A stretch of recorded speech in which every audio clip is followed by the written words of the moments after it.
Last part of 9.7, we're looking at the Object Superclass.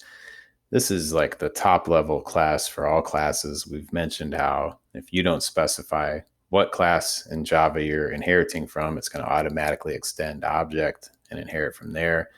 There's quite a few methods in the object class. You can find the actual source code of the object class pretty easily on a Google search. And, if we look through here, some of the stuff might actually look familiar to us. Okay, public class object. All right. Some of the things that we might notice, for example, we've talked a little bit about hash code. Here's the equals method. This is actually one of the methods that we're going to work with. And then there's also a toString method, which we'll definitely recognize. And we've seen this before. What it does is it gives you the name of the class, the little @ symbol, and then the hex string of that hash code, which sometimes we call the memory address. There's a few other methods that you could look at, but for our course, we really only need to know about two. And we've seen them on that Java quick reference before. They're at the very bottom. It's really the last two things for us to cover on there. And they tell us that we need to know, the Boolean return equals method. The one kind of weird thing that we'll see here is that its parameter type is object. And then there's that string toString method, which we've been working with before. We've seen how it kind of gets implicitly called when we try to print a string or when we try to print an object, okay, by its variable name. And there's no import required, okay, part of the java.lang package. It's the superclass of all classes. And I just hit that little button on my mouse that sent me back. Let me fix that real quickly. All right, so I've got this set up here. I made a person class and a student class. And it's pretty basic. My person class is a string name and a private int age. I've got a constructor that takes both of those, initializes them. And I've got basic accessor methods, get name and get age. All right, as we've mentioned before, if you don't say what class you're inheriting from, technically you're inheriting from object. You don't need to write this. This is written implicitly for you. Okay, so this is, like I said, this is implicit. If I don't write that there, it's done for me. All right, but if you want to write it out, you can. And another implicit piece of code written for us, right, is in all of our constructors. This line gets inserted. If we don't write the word super at the top of our constructor, Java puts it there for you implicitly. So if you wanted to write it out, you could. And in a class like this, where I did not inherit from a class of my choice, I would be invoking the default constructor of the object class, which isn't really going to do much in terms of what we're going to see. So I've got all this set up, and in my student class, very similar. Okay, I've gone ahead and this time I've actually spelled out that I'm inheriting from person. So Java is not going to implicitly write anything there. And I've explicitly stated how I want to invoke the superclass constructor with a string and an int. They'll be used to make the name and the age properties. And then I've gone ahead and initialized ID number, which is an additional instance variable that only students have, not all person objects will have. And I didn't put any methods in here, but I'll inherit the methods get name and get age from the person class. Well, turns out there's some other methods that I'm inheriting. If you look, I don't have an equals method. I don't have a toString method in my person class or in my student class, neither, okay? However, go over to my main method, and I've created some person references and some student references, and I'm calling the toString method, and I'm calling the equals method. The only reason that I can do these things and not get compile time errors is the only way this could be possibly true is if a person is allowed to call that method and that method, okay? And for that to be true, I either have to find the method in my class or I have to have inherited it. And even though I didn't say I was inheriting from anything, Java knew that I was going to inherit from object, and Java can go up to the object level and find a toString method and find an equals method. And that's what makes all of this legal. Now, these methods have a default behavior. We've seen this before. The default behavior of the toString method is it prints out the class name, in this case, person, okay, and some sort of weird memory address. So we don't really need to know this, okay, but this would be the default behavior. You're not expected to know that, okay? You are expected to know there's a toString method available in the object class, and you're expected to know that you can override it. That's what really is important to us, is that we can override it. And we should also know that it gets called implicitly. So here I was explicitly calling the toString method. Here I was implicitly calling it. And we can see we got virtually the same thing back, just a different memory address. The equals method has a default behavior too. Now, it doesn't do what you might think it's going to do. So I might look at person 2 and person 4, and as a human, I might go, oh, hey, they're the same person. They're both named Beth, and they're both 14 years old. Well, that's not exactly how the equals method works. You can see I got false right here, even though in both cases they had the same name and the same age. That's not the default behavior of the object class equals method. Remember, the object class gets inherited by everybody. How did somebody know 30 years ago that I was going to write a class with a name and an age? They didn't. So the object class wasn't built to handle my person class. And all that it does do is it compares to see if two objects have the same memory address. And the only two objects for me that have the same memory address are P3 and P5, because right here I was creating an alias. We learned about this earlier in the year and we talked about aliasing, and it's showing up again here. If you look at my P3 and my P5, you'll notice they have the same memory address, okay? 5ACF 9800, and that's why they showed up true. For me, that's the only one that showed up true so far. Okay, so all of these other ones right now, their default behavior is to say false in every single case, unless they're actually the same person memory address, not the same name, not the same age, whatever, same memory address. All right, real similar stuff going on with my student class. I did do one kind of weird thing here. I handed off a student reference to a person, which, okay, again, you can legally do that. And you might notice that when I printed P6, it did say that it was a student. So that is kind of interesting, right? Oops, thought I copied that, but I guess not. Even though the variable type was a person, the object knew what it was. It knew that it was a student. We're allowed to hold it in a person variable, but it knows that it's a student, okay? And then I ran some equals methods, and you can see the only one for me that showed up true this time was right here when I actually compared P6 to S4. Even though one was a person and one was a student, they were actually holding on to the same thing, all right? They had different labels at the top, but they actually were holding on to the same thing. So right now my other ones are showing up as false. All right, well, let's go change these behaviors. So I've laid out some rules of how I want to do this. In the person class, I've said to override the toString method so that it returns a person's name and age. Remember, to override, you have to match the signature. Now, the signature, again, would be given to you on the Java quick reference, okay? We can also see it right here in the Object Superclass for ourselves. No, I think I went the wrong way. There it is. Okay, so I've got to match that signature, which I believe I did. Okay, capital S, no parameters, return type, everything, right? And then I'm just going to return their name and their age. If you want to dress it up a little more, go ahead, but that's all I asked for, okay?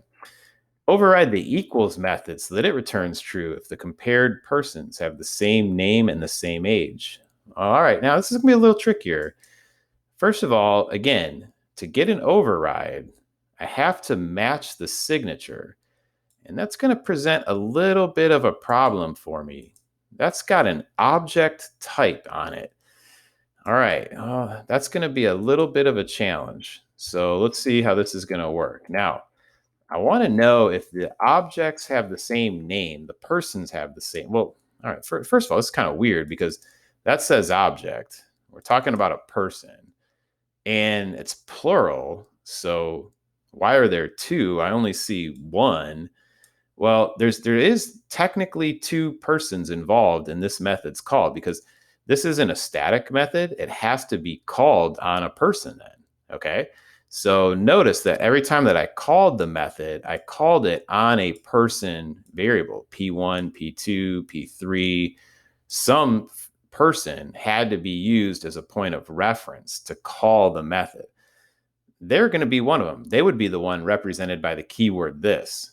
The one that we see over here, P2, 3, 4, 5, those are going to come in as our parameter, and they're going to be labeled as OBJ for like the object, or sometimes you see it called like OTH for other, or, I could technically change it.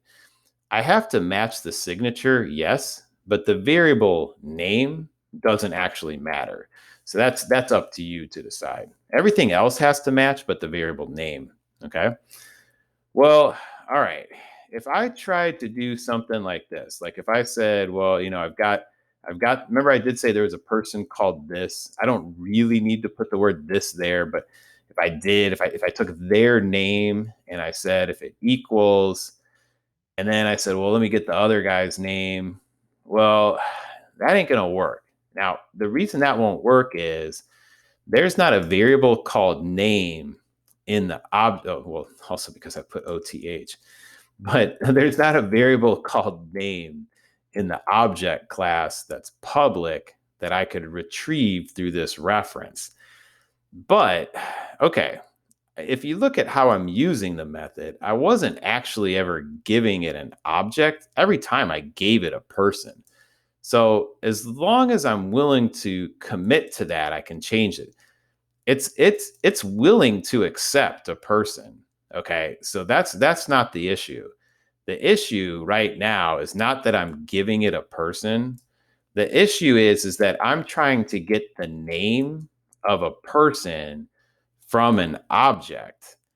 And there's that whole like declared type, actual type thing. So even though I was putting a person into OBJ and that person would have a name, that was their actual type.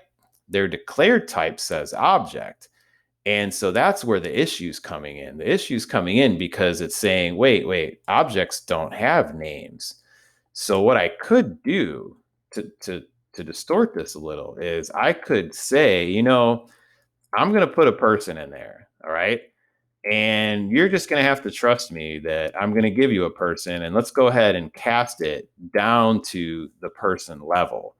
Then I could say, all right, tell me if their names equal each other. Now, this is also kind of weird. You might see that I'm using the equals method, but in this instance, I'm actually calling the equals method on a string, right? Remember, name is a string. And so it's actually retrieving the name then as a string. It's realizing that it's an actual string, and it's running the string method equals. That's the override showing up. So at runtime, it recognizes that this is a string. And so it because of polymorphism, it runs the strings version of the equals method, which tells me if they have the same names. Now, right now, apparently P2 and P4 have the same name, Beth. P1 and P5 are both Joe, and P3 and P5 are both Joe. Yeah, so see how we got all these trues? Okay, I'm not quite out of the woods yet. I was also supposed to compare their ages. So I should put in an age check. Now, ages are easier to compare because they're just integers. So integers are primitives. You can't use the dot equals method. So it's not even an option here. I have to just go back to my double equal sign. And then, sorry, age. Okay. Now, there is one other weird twist that you might be noticing as I write this code. I'm retrieving a private instance field from object, which has been cast to other, but that might seem a little fishy to you because like normally we think if things are private, we can't go get them. But since we're in the class where the variable is declared, it's actually legal. Now, I could have replaced all of those name variables with get name methods, and nothing in my performance would have changed. And I could have done the same thing with get age. So I could have changed both of my age variables to get age method calls, and everything would be the exact same. I could mix and match, do a little of both. And as I mentioned, I don't really need the word this here. Remember, that's always implied to be the case. If you don't say so, it's just assumed to be this. And in this problem, when we say this, we're talking about who brought you here. Maybe it was P1 in this instance. Maybe it was P2. Whichever person brought you here is the one whose names are going to be used like right here and whose age is going to be used right here. The other one, the one that comes in as the parameter, has received a local naming, okay? And we're referring to them through that name, OTH. I need this line of code because if I don't put it there, it's that whole declared type versus run type of polymorphism showing up again.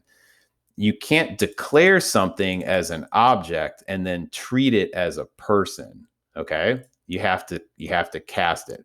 If I didn't devote a cast to it, I'd have to cast it like each time that I wanted to, and it's a little tricky to pull this cast off. It's because of like the order of operations.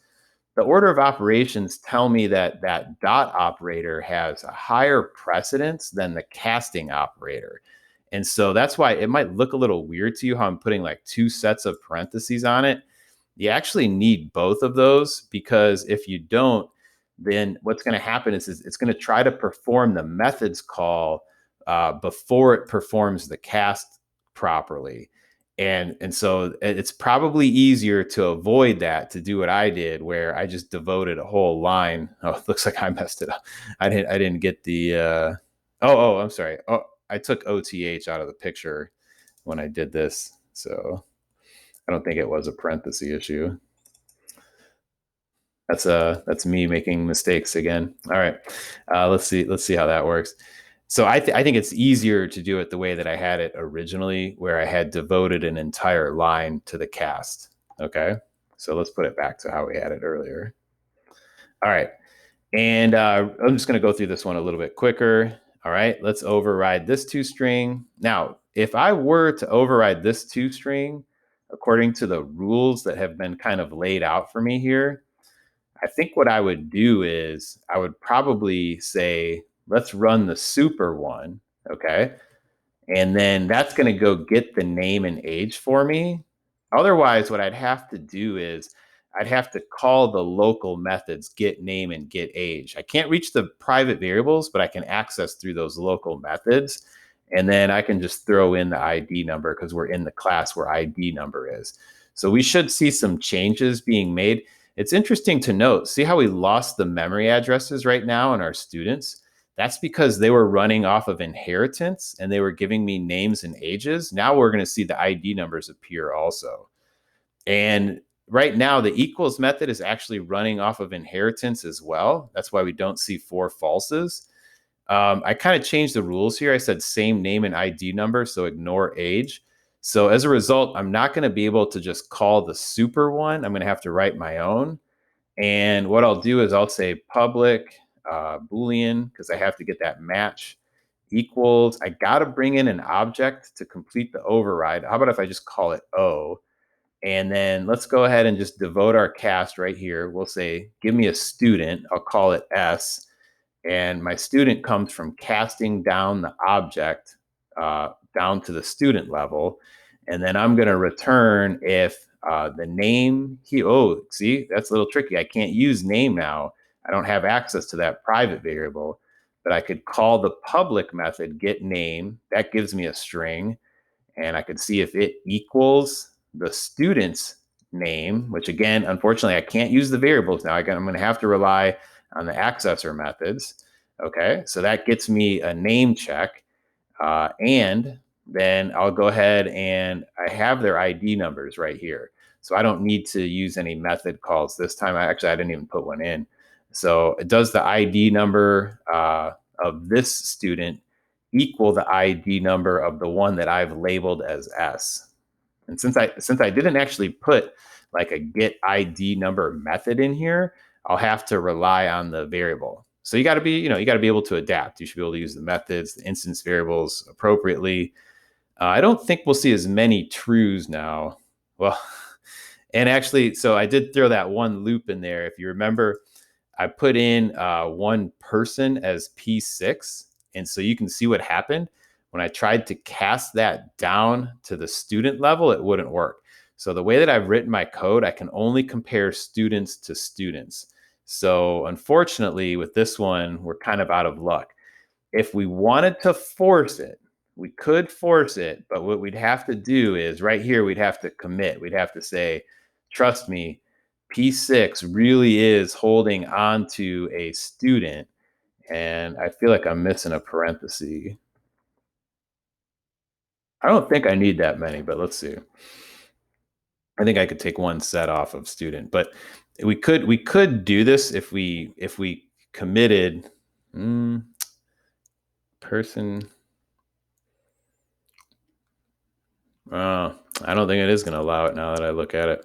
Oh well, I guess we'll just have to turn that one off.